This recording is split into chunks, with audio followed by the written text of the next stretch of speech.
Voilà, bonjour, bonsoir.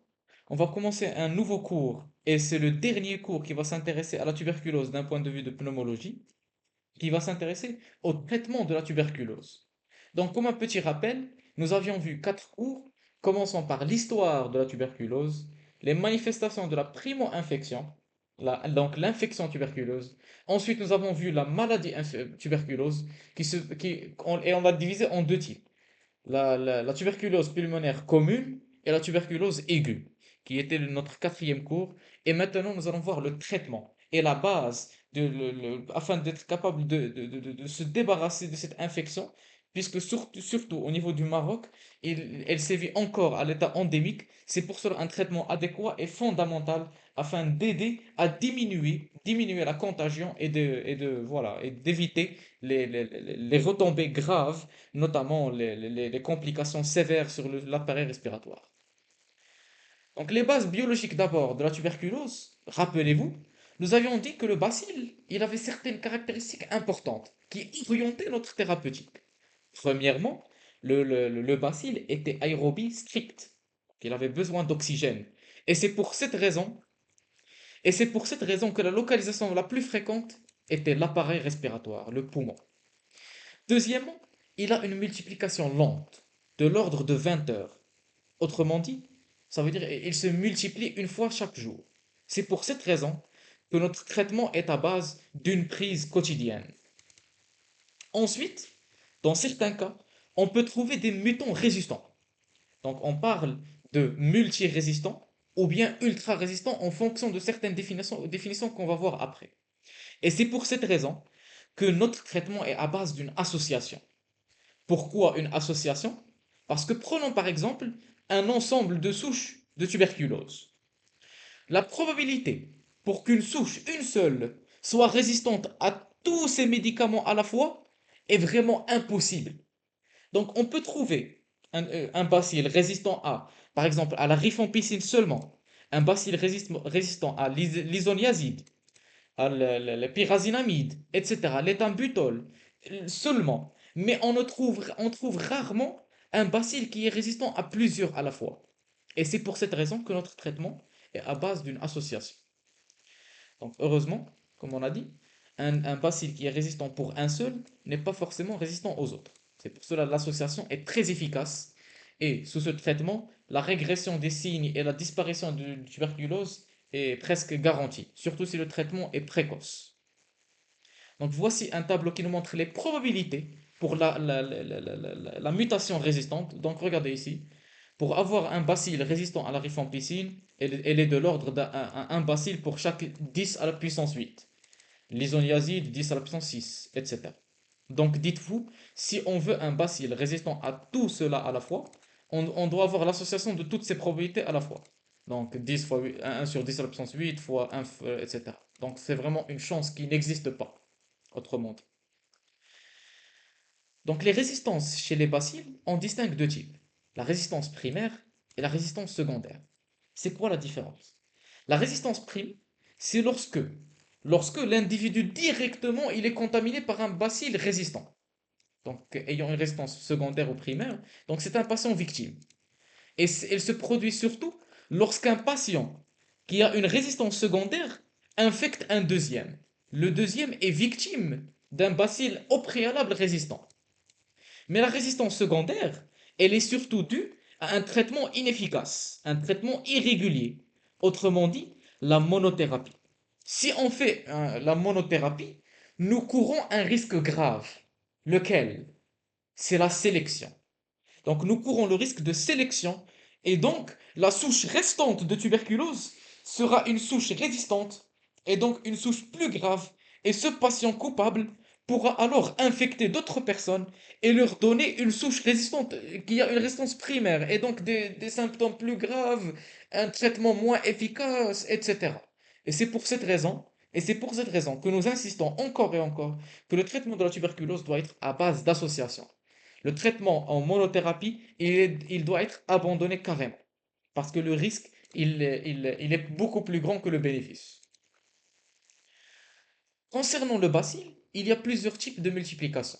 Donc on les classifie de type A, B, C et D. Mais ce qui nous intéresse, ce sont les bacilles extracellulaires et intracellulaires.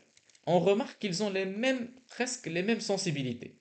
Donc, concernant les bacilles extracellulaires, ils sont sensibles à la rifampicine et l'isoniazide, et l'éthambutol est bactériostatique. Alors que les bacilles intracellulaires, encore une fois, la rifampicine et l'isoniazide est très efficace. La pyrazinamide est active sur les bacilles intracellulaires, et encore une fois, l'éthambutol est bactériostatique. Donc c'est pour cela, الاس شنو هو؟ نعم. le S, c'est la streptomycine. C'est la streptomycine. La streptomycine, tu اه sais, داكور.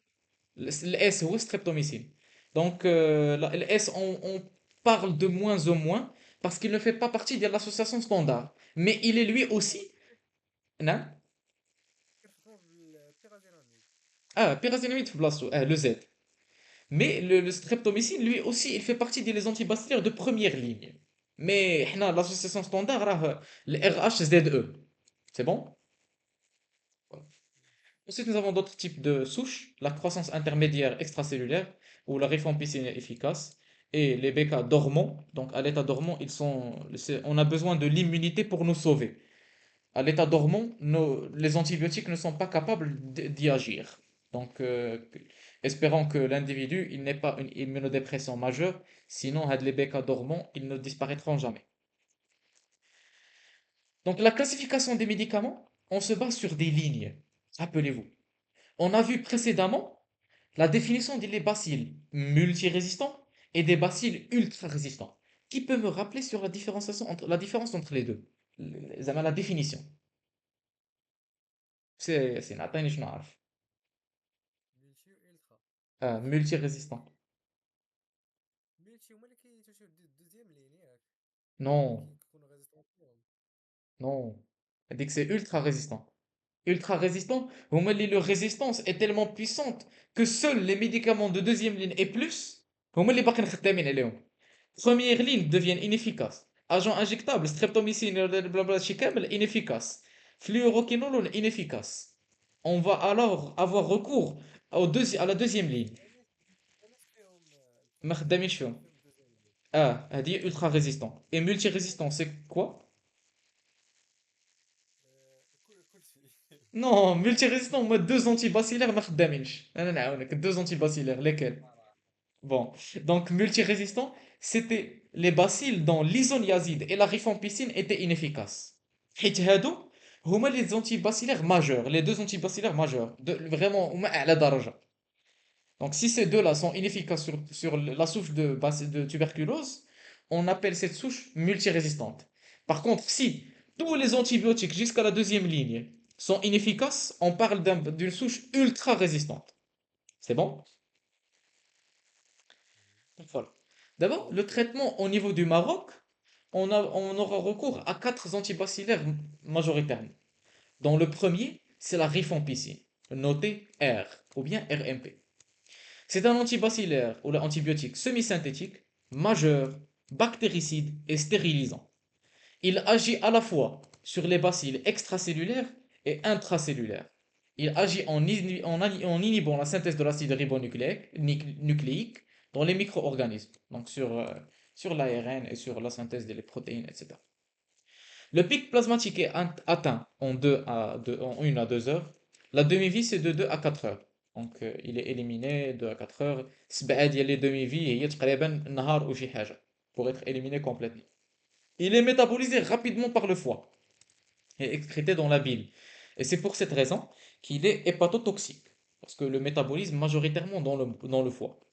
Il diffuse dans le LCR, et c'est pour cette raison qu'il est très utile même dans la forme méningée, ça veut dire qu'il peut atteindre les bacilles même dans le LCR, et traverse la barrière fœto-placentaire. Donc là, c'est une contre-indication partielle, parce que si chez la femme enceinte, ça peut passer chez le fœtus, et donc ça peut induire des effets indésirables. Et passe dans le lait maternel. Encore une fois, c'est une contre-indication pour la femme allaitante. Donc, vous rappelez-vous, il y a le cours de la pharmacologie, si un médicament passe dans le lait maternel, espacé, mais bien la prise médicamenteuse et l'allaitement, etc. Donc, donner les consignes à prendre en considération. Les effets secondaires, bien sûr, علاش comme on a dit. Oui. والو كنت باغي نقول زعما حيت عندها بابا موليكولار علاش كتباسي دون لي ماتيرنيل. عقلناها. Ah, voilà, bas poids moléculaire ou lipophilie. هادوما les deux caractéristiques qui assurent la diffusion d'une molécule. Il agit, comme on a dit, sur le bacille extra et intracellulaire. Donc, et il est bactéricide. La posologie. La posologie est de l'ordre de 10 milligrammes par kilogramme par jour, sans dépasser 600 milligrammes par jour. Donc, la prise quotidienne maximale, c'est 600 milligrammes. Les effets secondaires, ils peuvent être digestifs, hépatiques, dont notamment l'hépatotoxicité, cutanée, hypersensibilité, donc l'allergie c'est normal, tous les médicaments de l'hypersensibilité, purpura, anémie hémolytique, insuffisance rénale et choc. Donc, mais le plus important c'est l'hépatotoxicité. Et c'est pour cette raison que la contre-indication, c'est l'insuffisance hépatique sévère, puisque le métabolisme c'est le foie. Donc si nous avons une insuffisance hépatique sévère, le médicament il va rester inefficace au niveau du corps humain. Il ne va pas être métabolisé, il ne va pas être activé, etc. Deuxième antituberculeux de première ligne dont on a recours, c'est l'isoniazide, noté H. C'est un antibiotique, encore une fois, majeur, bactéricide.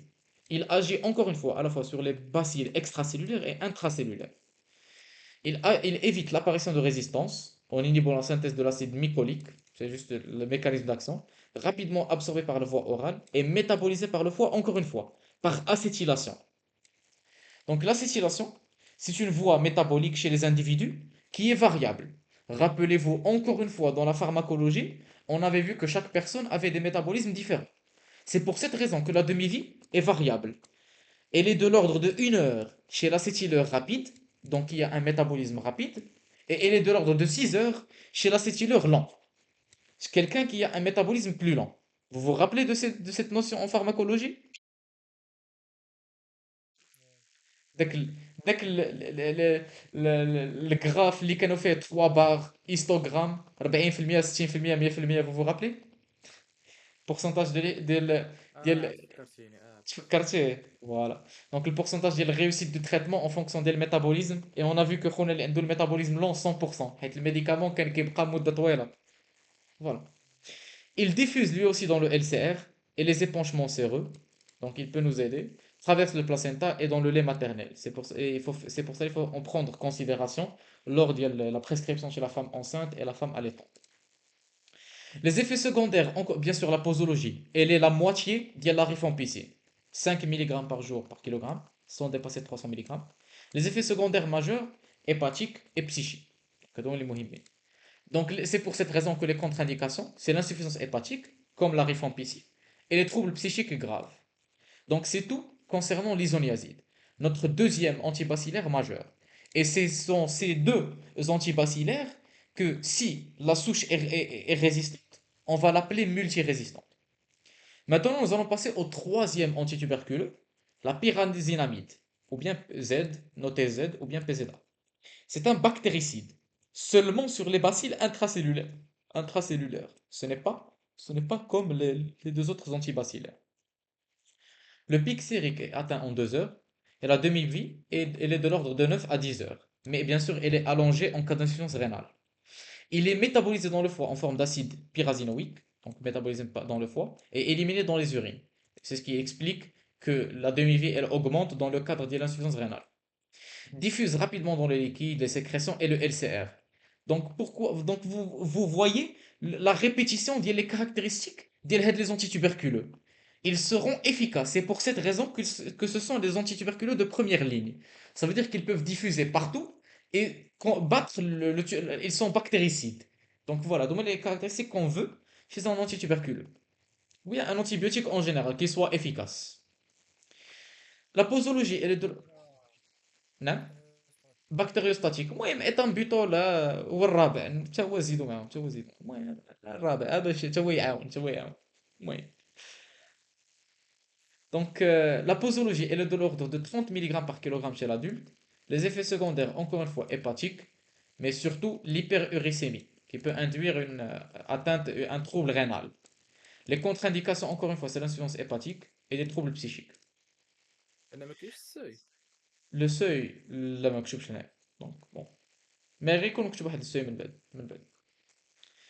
Le quatrième antituberculeux, c'est l'éthambutol, noté E, ou bien EB, ou bien ETB. C'est un bactériostatique. C'est le quatrième antituberculeux de première ligne. L'association, il agit avec l'interférence avec l'acide ribonucléique, l'ARN, comme l'isoniazide, rappelez-vous. Le pic sérique, il est de l'ordre de 5 microgrammes, il atteint à 2 à 4 heures rapidement. Demi-vie plasmatique 6 à 8 heures, métabolisé par le foie, éliminé par le rein. Donc les mêmes caractéristiques, il traverse le placenta, mais il diffuse peu dans le LCR, sauf en cas de méningite, donc il peut nous aider, et dans les épanchements. Il diffuse peu dans les épanchements. Donc ce sont des caractéristiques très utiles pour aider à combattre la maladie. La posologie, elle est de l'ordre de 15 à 20 mg par kilogramme par jour. Très bien. Yassine al-Qbeila, كان تيجي لشي بقاتا. Les effets secondaires, c'est la névrite optique rétrobulbaire. La névrite optique rétrobulbaire, c'est une atteinte. C'est pour cela que lors de la prescription, le traitement antituberculeux, le suivi est important. Pour dépister d'abord l'hépatite, dépister les troubles psychiques, dépister encore une fois les névrites, les effets secondaires graves. Donc voilà, il faut toujours évaluer le bénéfice-risque. Si le traitement est efficace, la régression des symptômes, très bien. Si l'apparition des effets secondaires, on peut alors avoir recours à un traitement symptomatique par exemple, pour éviter l'effet des effets secondaires. Les contre-indications, c'est l'hypersensibilité, puisque la névrite optique rétrobulbaire, donc l'hypersensibilité, elle peut accentuer l'effet secondaire et l'arthralgie, parce que l'effet secondaire, l'arthralgie, donc contre-indication, il y a l'arthralgie. Donc voilà. C'est tout concernant les. Ah, bien sûr, la streptomycine, j'ai oublié. Streptomycine, rappelez-moi, c'était quoi? Quand est-ce qu'on a vu la streptomycine? ماشي بغيت تقصد في ليستوار د لا ميسي فاش اول انتي باسيلات Très اكتشفوا. bien. On l'a vu l'histoire de la tuberculose. C'était le premier antibacillaire les années L'histoire de la 50. tuberculose. Les années 50 ou la 40, 46, j'ai oublié. Donc la streptomycine, c'est un antibiotique du groupe des aminosides. La streptomycine et la spectinomycine sont très similaires. La spectinomycine, elle fait partie des aminosides, donc c'est très utile. La streptomycine est bactéricide sur le bacille extracellulaire seulement, donc l'ex, dit pyrazinamide, traverse la membrane bactérienne et se fixe sur le récepteur ribossomial, etc. Éliminé dans les urines, diffuse dans les liquides extracellulaires, les épanchements, le placenta, etc. Donc les mêmes caractéristiques. Et c'est pour cela, lui aussi, il occupe encore sa place dans les antituberculeux de première ligne. Mais il ne fait pas partie du traitement standardisé. C'est bon? L'administration. On préfère, il y a la voie intramusculaire, avec une posologie de entre 15 à 20 mg par kilogramme, comme l'éthambutol, sans dépasser 1 gramme par jour. Les effets secondaires sont la toxicité vestibulaire, donc voilà le vestibule, donc il y a l'organe l'équilibrage, etc. Surdité, ça peut atteindre aussi la partie là, c'est-à-dire l'oreille interne, et la névrite optique. Donc ce sont des atteintes nerveuses qui sont plus ou moins graves. Une toxicité rénale est aussi notée, à noter, avec des phénomènes d'hypersensibilité. Les contre-indications sont la grossesse, l'hypoacousie, puisqu'il a un lien avec la toxicité à l'oreille interne, donc l'hypoacousie est une contre-indication de ce médicament, et l'insuffisance rénale. Mais dans l'ordre de l'insuffisance rénale, il faut seulement adapter la dose. Donc en adaptant la dose, soit en diminuant la posologie, ou bien en espaçant les prises. C'est bon jusque-là? ياسين اسمح لي واحد الدقيقة ترجع البوزولوجي ديال ايثامبيتول. Waouh. Et un butol entre 15 à 20 mg par kilogramme par jour. تفكرت دابا قالوا الدوز ماكسيمال 1.5 ملغ. من نسي كل جرام حيت لا هي غتكون غلطات، مينيموم. هنا مكتوبه غتكون شي 1.5 غرام هنايا. داك الشيء. 1.5 غرام هنايا. صافي دوز. Donc voilà.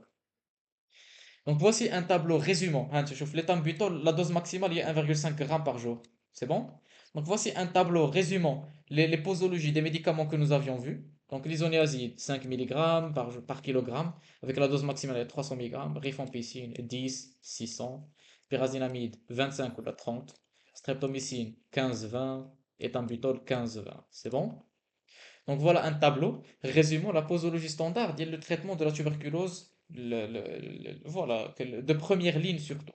On va pas vraiment voir la deuxième, la seconde ligne et les autres formes. Donc voilà, les formes galéniques et les formes pharmaceutiques. Donc l'isoniazide, elles se présentent sous forme comprimée, des comprimés de l'ordre de 120, 150 mg ou bien 50 mg. Rifampicine se présente sous forme comprimée, ou bien gélule, suspension orale, ou bien une suspension orale. Pyrazélamide sous forme comprimée, streptomycine, flacon à injection intramusculaire, donc c'est un flacon à injection que tu piques B. L'éthambutol, lui aussi, c'est un comprimé.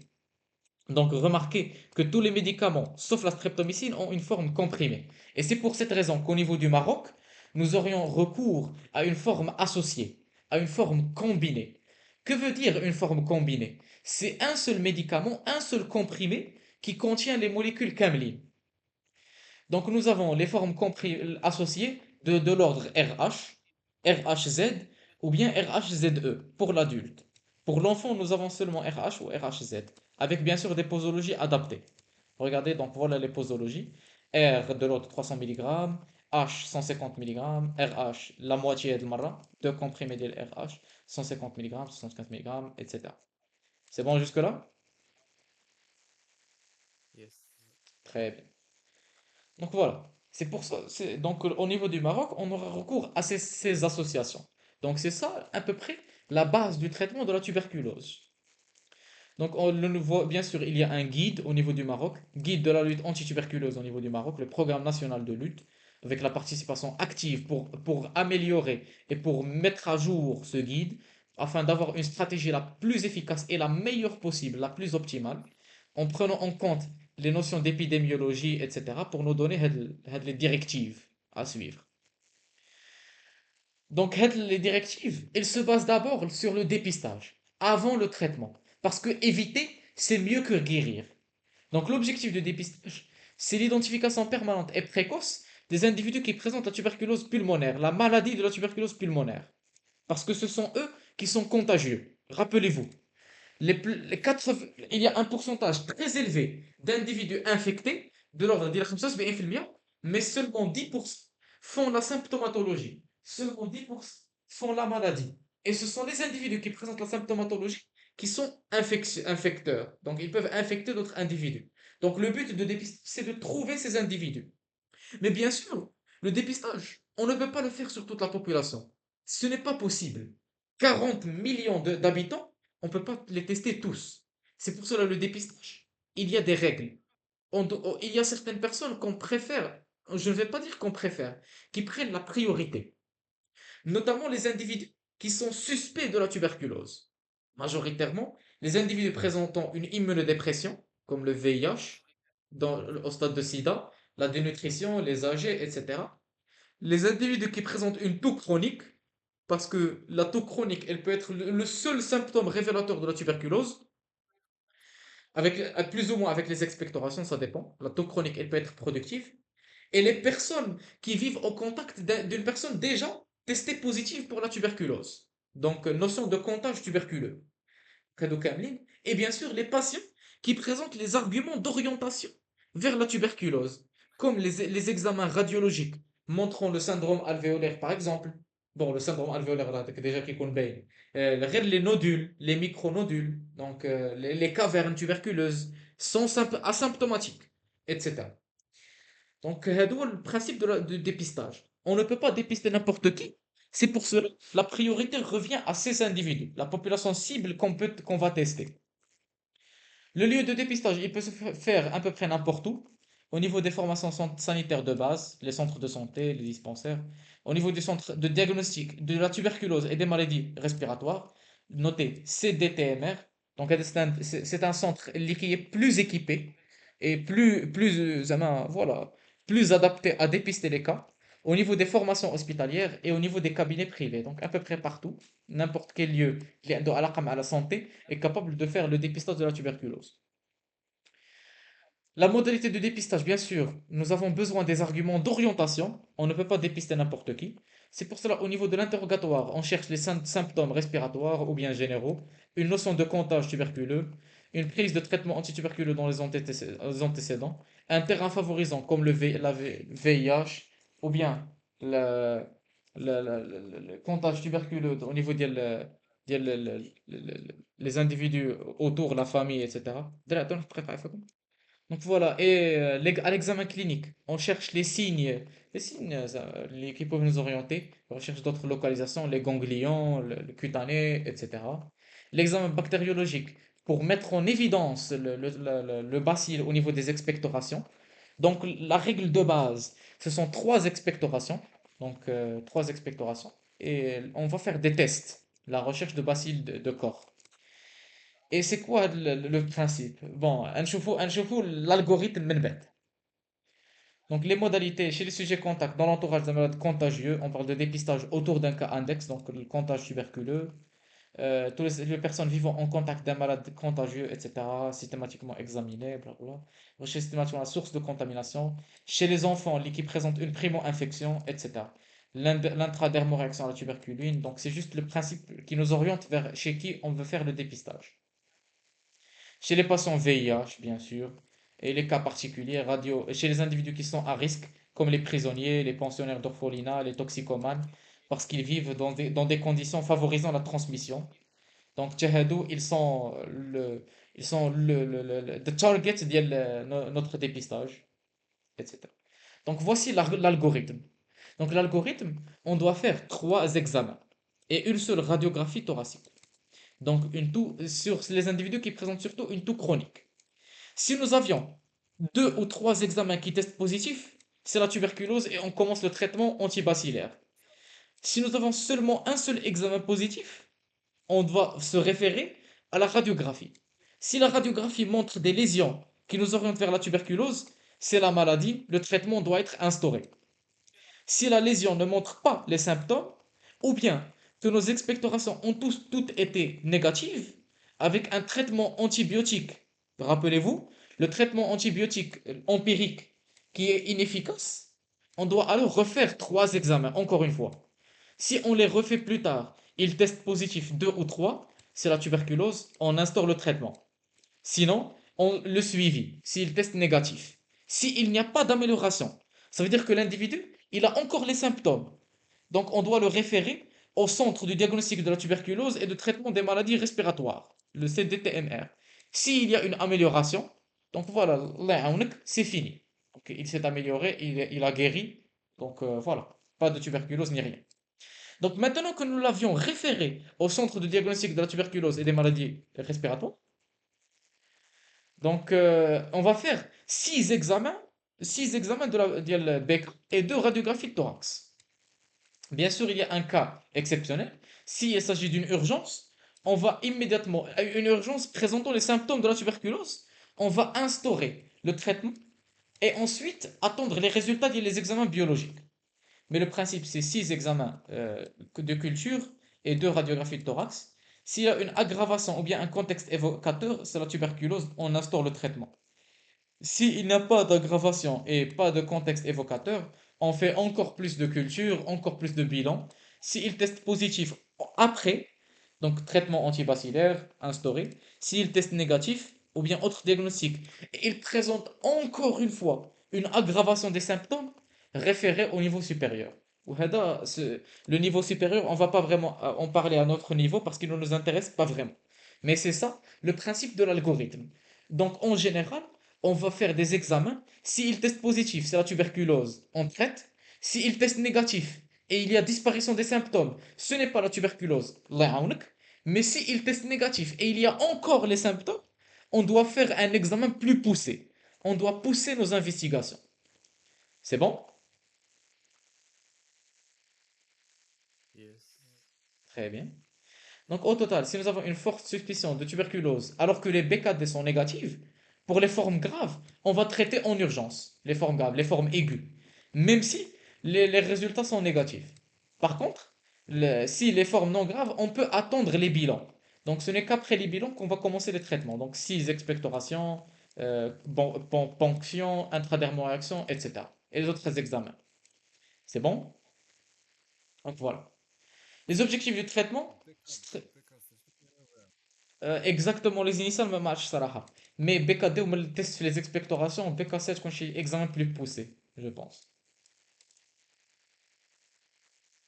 لا لا، الBK7 تكون هي البونكسيون بروبليم ديال لا كافيرن ودي هما ديال les expectorations ما عرفتش دي شنو كتعني بالضبط. حيت هما les examens اللي كنديرو.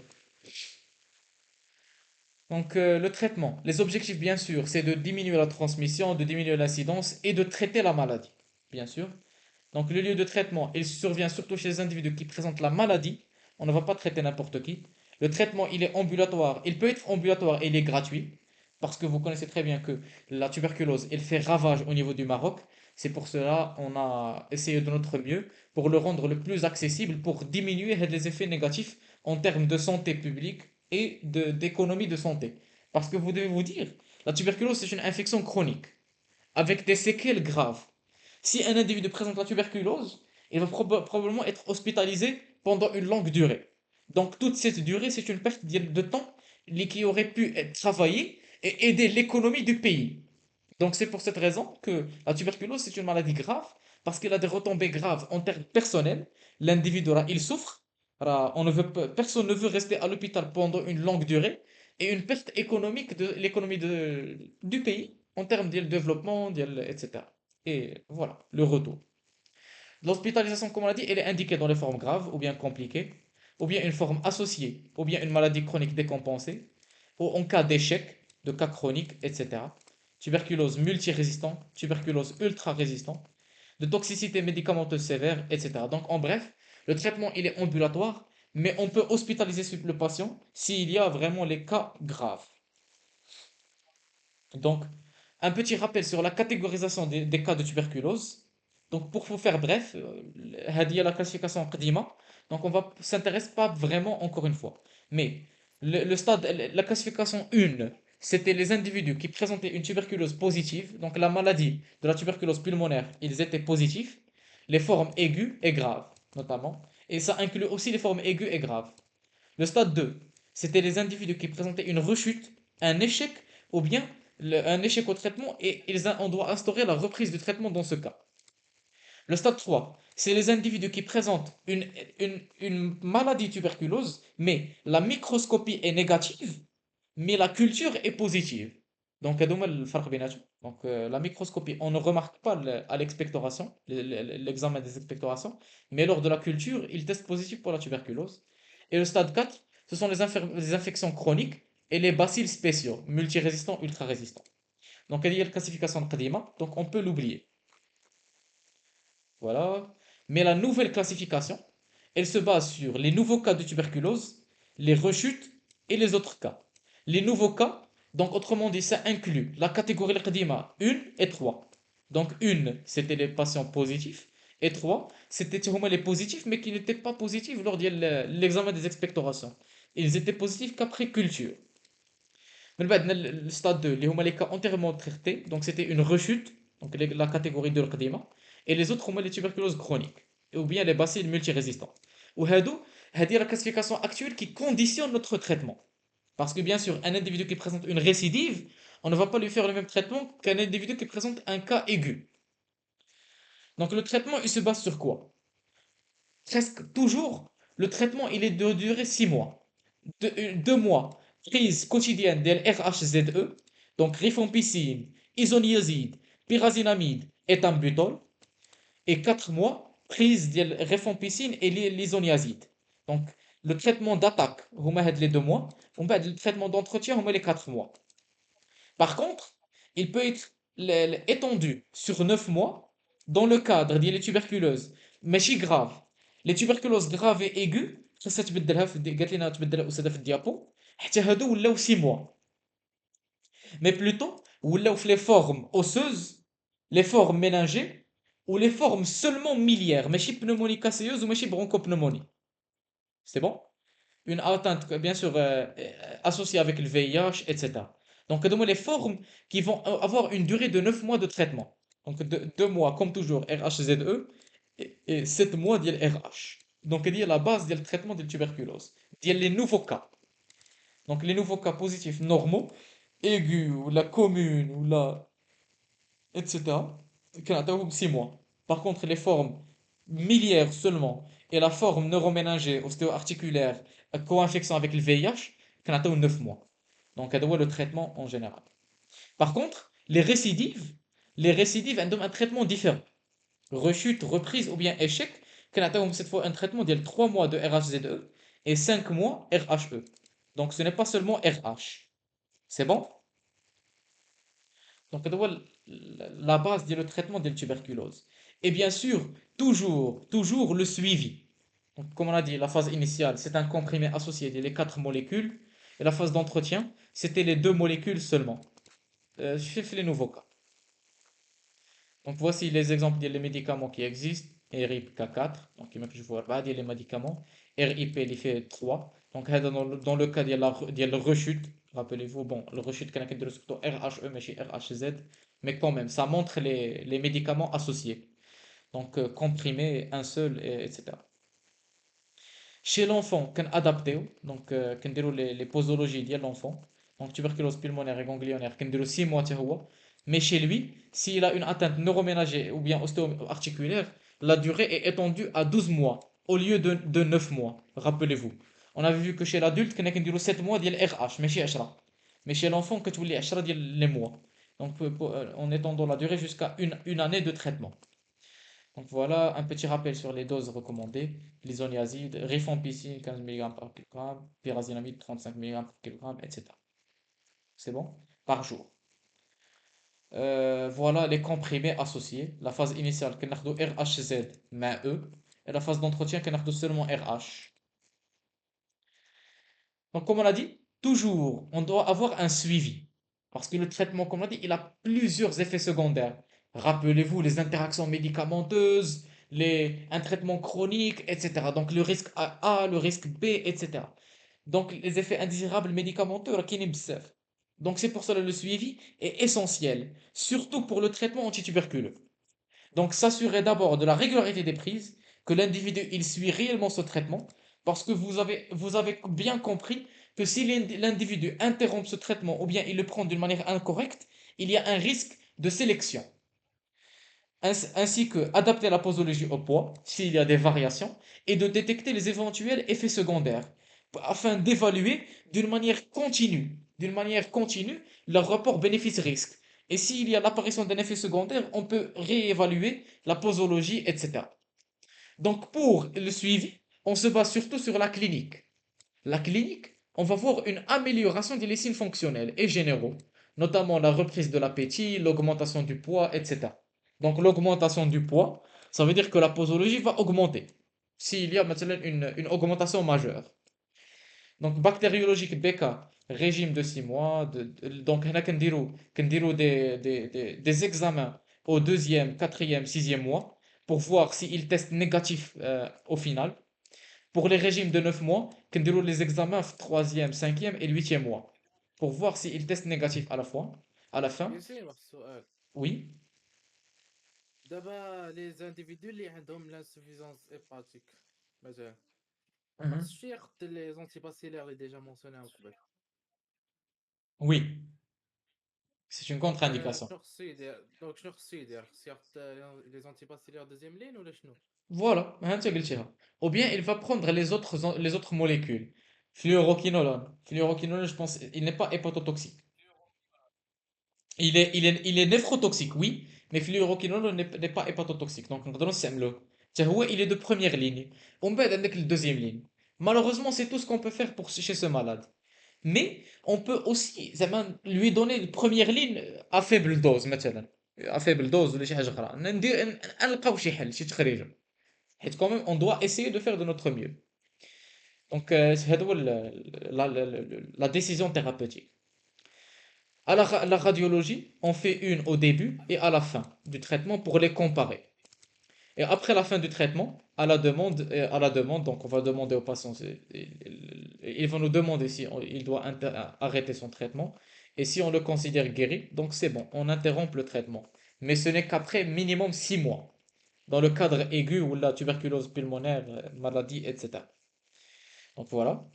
Les règles du traitement, comme on a dit, la phase initiale, كما شفنا, c'est un traitement d'attaque, association de RHZE, et au deuxième mois, كنديروا un examen des expectorations. On met dans la phase de continuation ou d'entretien, RH, 4 mois, donc نديروا les examens au quatrième et au sixième mois, pour voir s'il est encore positif ou bien négatif. S'il est négatif, on peut considérer, avec la radiologie, غبرات, et l'amélioration des symptômes, on peut, ça y est, interrompre le traitement. Ça y est, c'est fini. Il est guéri. Chez les autres cas, pour les nouveaux cas de TPM, si le BK il reste positif, au deuxième mois, donc on fait encore plus d'examens. Donc si au deuxième mois il est négatif, donc B4D négatif, très bien. Donc ça y est, on fait juste des examens de routine 2 mois après, 2 mois après. Mais s'il est positif, on fait plus d'examens, encore plus. Au troisième mois, cinquième et sixième. Donc les examens sont plus poussés. Ça rentre dans le cadre du suivi. Donc le suivi est très important afin de dépister peut-être مثلاً les rechutes, l'échec thérapeutique, la réinfection, etc. Dans le cadre des infections graves, ولا زعما les rechutes سمحوا لي la catégorie 2 هما les traitements inefficaces. Donc كنوليو نستعملوا هذوك التريتمون de 8 mois. Donc traitement de 8 mois كما شفتوا كان مختلف. 3 mois ديال RHZE, donc traitement d'attaque. Et à la fin ديال traitement d'attaque نديروا notre suivi. Et la phase de continuation 5 mois اللي فيه RHE ماشي غير RH. حيت les rechutes ما بغيناش عاوتاني نسيليكسيونيو une souche résistante. Donc نديروا هذه المره ثلاثة ديال les antibaciliaires في la phase d'entretien. Donc les examens au cinquième et au huitième mois. Et s'il y a amélioration des symptômes, c'est bon, on peut interrompre le traitement. ياسين. Oui. باش نوضح، دابا بي 4 دي هو باسي دو كور على ليكزامان ديريكت، و بي 4 سي هو على كولتور. هذا اللي Hmm, بغيت نقول. merci. Donc voilà. Les règles pratiques du traitement, bien sûr, pour rappeler, c'est une association. On ne fait pas de monothérapie. La dose efficace en fonction de la posologie et du poids, donc le poids du malade. Une seule prise quotidienne et régulière. كل نهار دايما. Prise unique, une seule fois, le matin, à jeun. Une durée suffisante, donc 6 mois, ça dépend, 7 mois, 9 mois, 8 mois, en fonction de quel cas. Donc 9 mois, كنا قلنا إمتى؟ فكروني. عاود السؤال، عاود السؤال. Quand est-ce qu'on donnait un traitement de 9 mois de la tuberculose? هي كان ميليير. Très bien. عرف. Millière, لا ماشي الدري صغير. الدري صغير كان عنده 6 mois وكتولي 12 شهر في حالة 12 موا. 12 12 شهر. 9 في حالة une localisation ostéo-articulaire méningée ou bien miliaire ou bien co-infection VIH. Donc هذيك يولي traitement de 9 mois ماشي 6 mois. Donc voilà. Durée suffisante en fonction des catégories, donc là comme شفتوهم, et une surveillance étroite afin de dépister les effets secondaires, etc. Et de réserver les médicaments antibacillaires au traitement de la tuberculose. Alors, donc les médicaments RHZE pour quelque chose d'autre. C'est bon? Afin de s'assurer que le traitement est disponible. Est-ce qu'il y a un problème de disponibilité? Ensuite, la chimioprophylaxie. La chimioprophylaxie, c'est surtout chez la notion de comptage, c'est les individus qui sont à risque pour éviter le passage à l'infection, à la maladie. Donc, elle s'adresse aux enfants sains, donc liés à la ZO, les nouveau-nés, et dont la mère présente une tuberculose, soit pulmonaire contagieuse, ou la récente, ou la aiguë, etc. Donc, elle a un traitement. Donc, ou bien le nourrisson de mère tuberculeuse avec intradermorection positive. Donc, le traitement, il se base sur l'isoniazide, donc voilà. Ou bien نقدروا نعطيو chez les sujets vivants avec VIH, bien sûr حتى هو pour éviter l'atteinte. Sujet atteint d'une maladie chronique ou bien immunosuppresseur, ou bien sujet sous anti-tumor شي حاجة factor, N factor, تيومر نكروسيس. necrosis factor. Donc هادو, autrement dit, la chimioprophylaxie, elle est réservée au terrain à risque ou à terrain favorisant l'apparition de la tuberculose. Et le traitement est à base de l'isoniazide, tous les jours. Chez l'enfant pendant 6 mois, chez l'adulte pendant 9 mois. Et bien sûr, la prévention, il y a le vaccin, le BCG, donc très utile, très efficace. Suppression du risque de contagion anti-Homa. Si on traite les individus infectés, on diminue le risque de contagion et l'information et l'éducation. Donc, c'est le principe de le traitement de la tuberculose afin d'être capable de s'en débarrasser et de diminuer l'atteinte grave اللي كدير لنا في البلاد ديالنا. C'est bon? يس. Très bien. Donc voilà, c'est tout concernant ce cours. Si vous avez trouvé ce cours, ça vous a bien aidé, n'hésitez pas de laisser un like, un joli commentaire, vous savez, ça me fait toujours plaisir de les lire. Et on se verra bientôt.